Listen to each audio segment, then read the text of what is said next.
नमस्कार। आज प्रधानमंत्री नरेंद्र मोदी का जन्मदिन है और उनके 75 साल होने पर पूरे देश में तरह तरह की खबरें, कार्यक्रम, इन सब का आयोजन किया जा रहा है। आपने आज के अखबार पढ़े होंगे, बड़े बड़े लेखकों ने लेख लिखे हैं। हर अखबार ने अपनी तरफ से कोशिश की है कि कुछ खास पैकेज प्रधानमंत्री नरेंद्र मोदी के बारे में प्रस्तुत किया जाए, किया भी जाना चाहिए। सैकड़ों हजारों साल में एक बार इस प्रकार के लीडर आते हैं जो कालजयी लीडर होते हैं और ऐसे कार्य करते हैं जो बरसों बरस तक याद करे जाते हैं। प्रधानमंत्री को हमारी तरफ से भी जन्मदिन की शुभकामनाएं। लेकिन आज के अखबारों में एक शुभकामना ऐसी छपी है कि जिसने मुझे इस वीडियो को बनाने के लिए मजबूर कर दिया। और यह शुभकामना छपी है महाराष्ट्र के डिप्टी सीएम और शिवसेना के नेता एकनाथ शिंदे की तरफ से। एक विज्ञापन है जिसमें एक सर्कल दिखाया गया है, एकनाथ शिंदे का फोटो है और नरेंद्र मोदी के 1950 से लेकर 2014 तक, यानी कि उनके बाल अवस्था से लेकर और 2014 तक जब वो प्रधानमंत्री बने हैं, एक सर्कल बनाने की कोशिश की गई है कि वो संघ के प्रचारक बने, उसके बाद गुजरात के मुख्यमंत्री बने। उनका एक सर्कल पूरा दिखाने की कोशिश की गई है, जो कि एक अच्छा प्रयास भी है। लेकिन देश में बहुत सारे डिप्टी सीएम हैं, बहुत सारे ऐसे राज्य हैं जहां पर मुख्यमंत्री भाजपा के हैं। किसी ने ऐसा विज्ञापन नहीं छपवाया। फिर आखिरकार एकनाथ शिंदे ने इस प्रकार का विज्ञापन क्यों छपवाया है? मेरे मन में एक सवाल खड़ा हुआ, क्योंकि एकनाथ शिंदे की जो प्रवृत्ति रही है वो थोड़ा सा नकारात्मक रही है और उनके द्वारा पिछले कुछ समय की जो गतिविधियां हैं वो इस बात पर सवाल खड़े करती हैं कि क्या उनकी और बीजेपी की जो ट्यूनिंग है वो लंबे समय तक चल पाएगी। मैं आपको बताऊं कि जब अभी महाराष्ट्र में मराठा आरक्षण का मुद्दा चल रहा था तो उस पर जो आपको मनोज जरांगे पाटिल जो है, आप जानते हैं कि धरना प्रदर्शन कर रहे थे। उसके बाद वो खत्म करवा दिया गया 2-3 दिन में। फिर अखबारों में कुछ विज्ञापन भाजपा के नेताओं ने छपवाए जिसमें देवेंद्र फडणवीस को मराठा आरक्षण के मुद्दे पर क्रेडिट देने की कोशिश की गई और उनमें देवा भाऊ के नाम से, जो देवेंद्र फडणवीस का उपनाम है, उसके नाम से उनकी तस्वीरें लगाई गई और विज्ञापन अखबारों में छपवाए गए। इस पर किसी मीडिया वाले ने एकनाथ शिंदे से टिप्पणी पूछी तो उन्होंने ये कहा कि भाई हम क्रेडिट लेने की होड़ में नहीं हैं, यानी कि देवेंद्र फडणवीस को या बीजेपी को क्रेडिट लेना है तो वो ले लें, हम इसकी होड़ में नहीं हैं। हाँ, उन्होंने ये बात भी कही थी कि इस मुद्दे पर लेकर हमारे बीच में कोई कोल्ड वार या शीत युद्ध जैसी बात बिल्कुल नहीं है कि साहब देवेंद्र फडणवीस, कुछ लोग ये कहते हैं कि जब देवेंद्र फडणवीस डिप्टी सीएम थे और एकनाथ शिंदे मुख्यमंत्री थे तो उस समय मराठा आरक्षण हो सकता था फाइनल, लेकिन देवेंद्र फडणवीस ने नहीं होने दिया था क्योंकि वो खुद ब्राह्मण है। तो इस बात को लेकर भी बहुत सारी चर्चाएं चलाई जाती हैं, लेकिन एकनाथ शिंदे ने इन सब बातों को मानने से इनकार कर दिया था। फिर आज विज्ञापन क्यों छपाया गया? इस विज्ञापन के छपने के बाद एक बार फिर से मीडिया में, पॉलिटिकल सर्कल्स में, राजनीति के गलियारों में ये चर्चाएं शुरू हो गई हैं कि देवेंद्र फडणवीस और एकनाथ शिंदे के बीच में, यानी कि महायुति की जो सरकार चल रही है महाराष्ट्र में, उसमें शीत युद्ध है, एक गहरी प्रतिस्पर्धा है और विश्वास का अभाव है एक दूसरे के प्रति। इस विज्ञापन से यह मैसेज गया। और इस विज्ञापन के साथ साथ देवेंद्र फडणवीस के बारे में और एकनाथ शिंदे के संबंधों के बारे में मैं आपको बता दूं कि जब 2022 में एकनाथ शिंदे टूट करके आए थे शिवसेना से और उनको मुख्यमंत्री बनाया जा रहा था तो देवेंद्र फडणवीस ने उस मंत्रिमंडल में ही शामिल होने से मना किया था। उन्होंने कहा था कि ठीक है, हमें ठाकरे की सरकार गिरानी थी, हमने एकनाथ शिंदे को सीएम बना दिया है, सरकार को हम बाहर से समर्थन देंगे, सरकार चलेगी। लेकिन अमित शाह और नरेंद्र मोदी ने कहा कि नहीं भाई साहब, आपको सरकार में शामिल होना है, शिंदे को सरकार चलाने का अनुभव नहीं है। अगर अगले 2-2.5 साल सरकार सही तरीके से नहीं चली तो फिर किया धरे पे पानी फिर जाएगा और हमें ऐसी सरकार चलानी है जिससे कि हम 2024 में फ्रेश मैंडेट ले सकें। और उसके बाद आपको याद होगा कि सुबह के समय जो प्रेस कॉन्फ्रेंस हुई थी उसमें तो एकनाथ शिंदे सीएम बन रहे थे और जब दोपहर में शपथ ग्रहण समारोह हुआ तो उसमें कुर्सी लगी हुई थी बराबर में देवेंद्र फडणवीस की डिप्टी सीएम के रूप में शपथ लेने के लिए। तो देवेंद्र फडणवीस ने इतना कॉम्प्रोमाइज किया था अपनी उस स्थिति में, जबकि वो 5 साल तक 2014 से 19 तक मुख्यमंत्री रहे थे महाराष्ट्र के। तो एकनाथ शिंदे कोई ऐसा नहीं है कि उन्होंने पहली बार विज्ञापन छपवाया है। 2023 में उन्होंने कुछ विज्ञापन छपवाए थे जब वो शिवसेना अलग बनाई थी उन्होंने और शिवसेना से टूट कर आए थे और उनकी शिवसेना को असली शिवसेना की मान्यता मिली थी। तो उन्होंने विज्ञापन छपवाए थे जिनमें यह लिखा गया था कि भारत के लिए मोदी और महाराष्ट्र के लिए शिंदे। उसमें कुछ भी गलत नहीं था। उनका सीधा सा उद्देश्य था कि भाई केंद्र में मोदी जी रहेंगे और यहां पर शिंदे रहेंगे। तो इस तरीके से उन्होंने साफ तौर से यह मैसेज देने की कोशिश की थी कि आज भी जो सर्वे आ रहे हैं, उस समय कुछ सर्वे भी आए थे इस तरह के कि देवेंद्र फडणवीस से ज्यादा सीएम पद के लिए लोकप्रिय एकनाथ शिंदे हैं। और भाजपा उस समय नारा क्या चला रही थी कि दिल्ली में नरेंद्र, राज्य में देवेंद्र। तो बीजेपी के इस नैरेटिव को काटने के लिए उन्होंने वो विज्ञापन छपवाए एकनाथ शिंदे ने कि भारत के लिए मोदी और महाराष्ट्र के लिए शिंदे।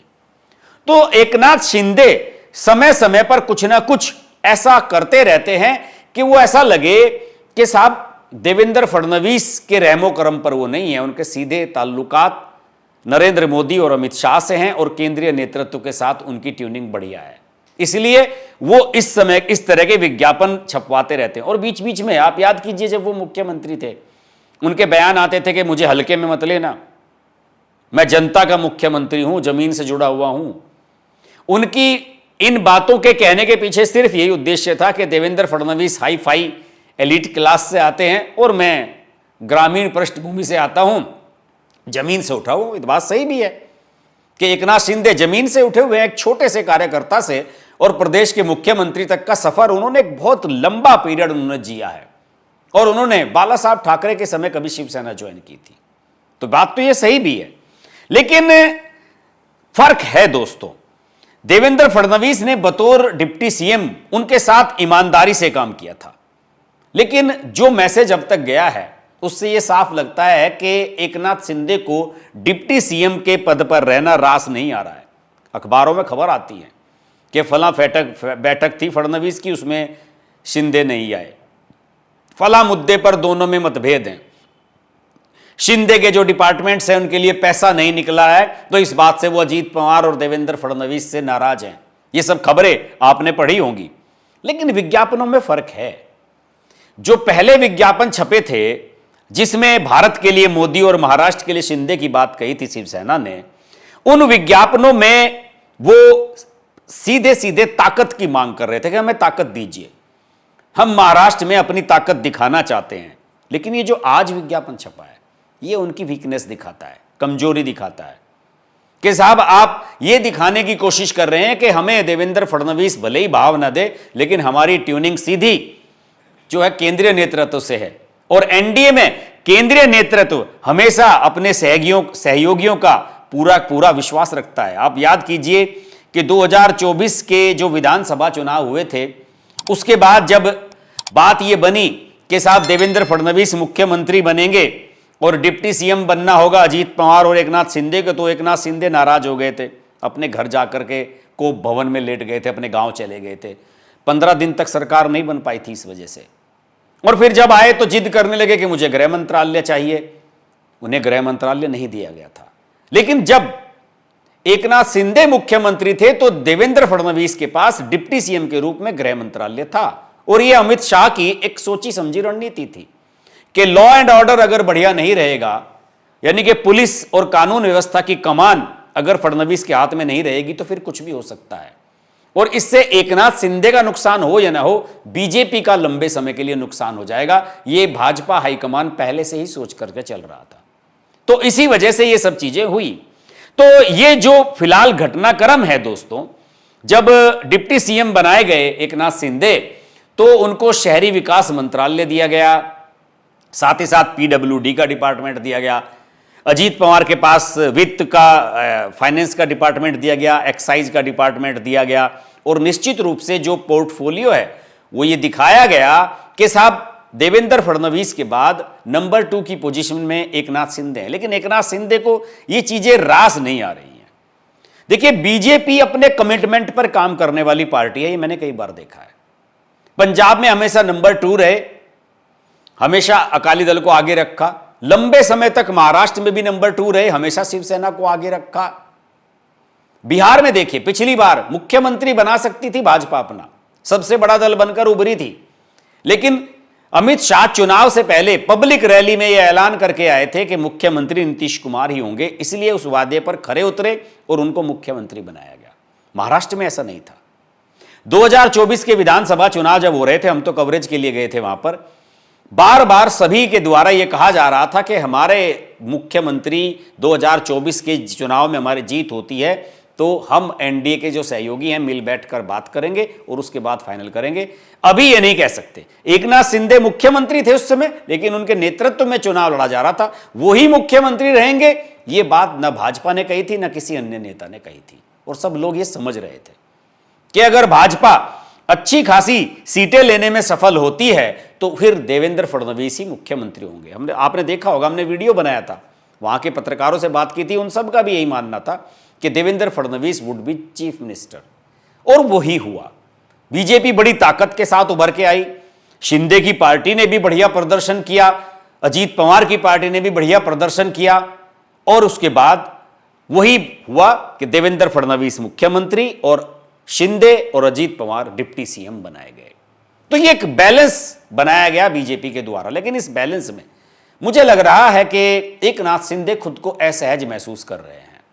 हालांकि उनके बेटे जो श्रीकांत शिंदे हैं, सांसद भी हैं, उनको संसद में बड़ी वैल्यू दी जाती है। जब भी कोई डिबेट होती है तो एनडीए की तरफ से उनको स्पीच देने का मौका मिलता है। अभी जो विदेश गए थे प्रतिनिधिमंडल, उसका भी हिस्सा एकनाथ शिंदे के बेटे श्रीकांत शिंदे को बनाया गया था। बीजेपी ने अपनी तरफ से कहीं कसर नहीं छोड़ी है, लेकिन एकनाथ शिंदे के मन में जो एक खटास है कि मुझे डिप्टी सीएम बनाया गया, होम मिनिस्ट्री दी गई, नहीं दी गई, इस बात की जो खटास है उनकी समय समय पर सामने आती रहती है, और ये विज्ञापन भी उसी का ही द्योतक है। बीजेपी को होशियार रहना चाहिए।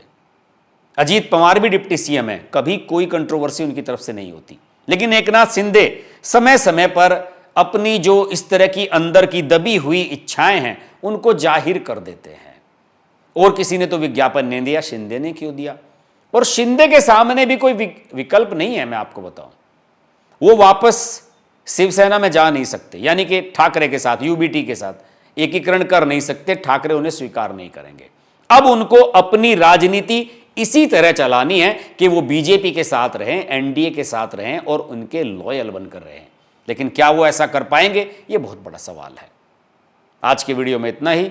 वीडियो अच्छा लगे तो लाइक कीजिए, शेयर कीजिए, और अगर आप महाराष्ट्र से हैं अपने कमेंट जरूर लिखिए और बताइए कि मैंने जो कहा है वो सही कहा है या नहीं। नमस्कार। अगर आपको हमारी वीडियो पसंद आई तो वीडियो को लाइक करें, चैनल को सब्सक्राइब करें और नोटिफिकेशंस के लिए बेल आइकन को प्रेस करें।